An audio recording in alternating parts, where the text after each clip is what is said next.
মিটানোর জন্যই তো আল্লাহ নবীকে রাহমাতাল লিল আলামিন করেছে। জোরে বলুন সুবহানাল্লাহ।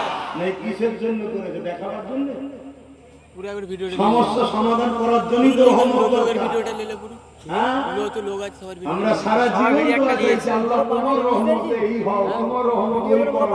রহমতটাই চিনতে পারলাম না, রহমত চাইছি। রহমতটা হলো আল্লাহ নবী পায়কারে রহমত, আল্লাহর রহমত হলো হুজুর পাক সাল্লাল্লাহু আলাইহি ওয়াসাল্লাম। জোরে বলুন সুবহানাল্লাহ।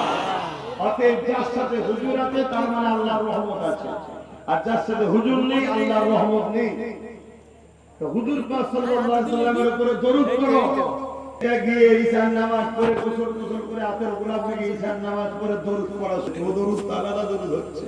এক জেলের ভয়, মার খাওয়া, আবার হুজুরের মহব্বত। দরুদ পড়েই যাচ্ছে, তাহাজ্জুদ হয়েছে, তাহাজ্জুদের নামাজ পড়েছে, দরুদ পড়ছে। কিছুক্ষণ পরে ছেলেটার চোখ খুলে গেছে। হালকা বয়সে ছেলে নামাজ পড়ে, হয়তো রাত জাগা অভ্যাস নেই, ঘুমিয়ে পড়েছে। আর চেহারায় অদ্দুহার সঙ্গে দিদার হচ্ছে। জোরে বলুন সুবহানাল্লাহ। আমার নবী বলছে, বাবা কেঁদো না, চিন্তা করো না, তুমি আমার উপরে দরুদ করেছো। শোনো, অমুক সুলতান, কেউ লিখেছে সুলতান আব্দুল হামিদের নাম বলেছে, তার মানে আজ থেকে 120-30 বছর আগের কথা। সুলতানের কাছে যাবে, গিয়ে বলবে যে আমাকে হুজুর পাঠিয়েছে, আমার এই অর্থ লাগবে, দিতে বলেছে, সে তোমায় দেবে, তুমি তোমার ঋণ শোধ করে দেবে। বাপ কেঁদো না, তুমি চিন্তা করো না।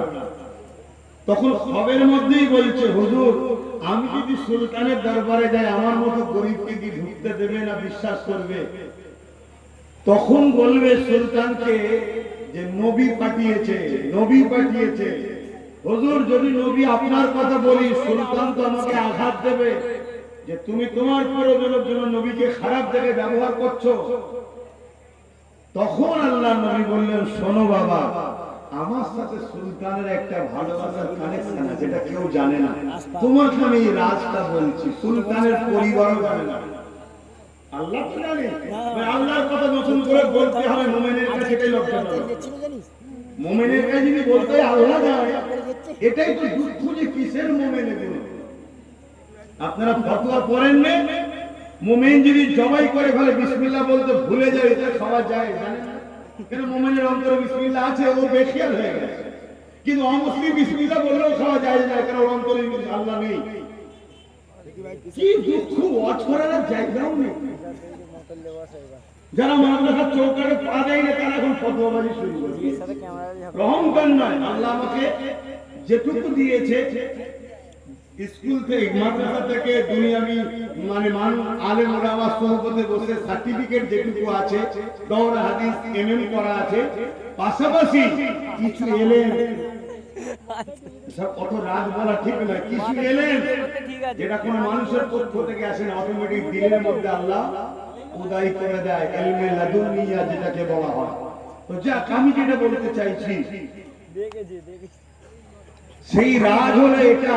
প্রতিদিন বাদশাহ, মন দিয়ে শুনবেন, প্রতিদিন বাদশাহ আমি রাসূল আমার উপরে 500 বার করে দরুদ পড়ে রাত্রিরে ঘুমাই। বলুন সুবহানাল্লাহ।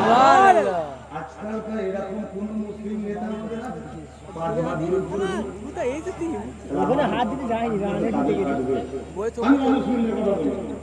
আমার জাতের কথা বলবো, আমাদের জাতে যারা ছোটখাটো নেতা